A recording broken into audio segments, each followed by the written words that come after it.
الغربة هي طريق طويل مليء بالتحديات والصعاب.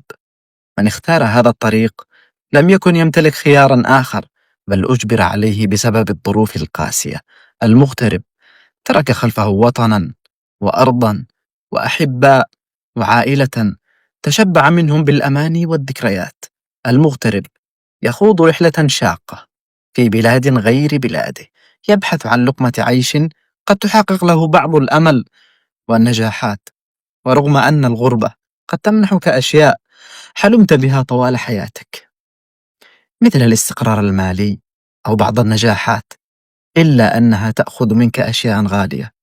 تأخذ منك شبابك، تأخذ منك ابتسامتك، تأخذ منك فرحتك، تأخذ منك كل شيء جميل وأنت بعيدا عن وطنك وعائلتك. تأخذ منك صحتك في ساعات العمل الطويل، وتعيش حياتك بين الغربة وأمل العودة إلى وطنك. الغربة نار كلهيب الشمس، تبخر الذكريات من سمائها إلى عليائها. رفقا بالمغترب.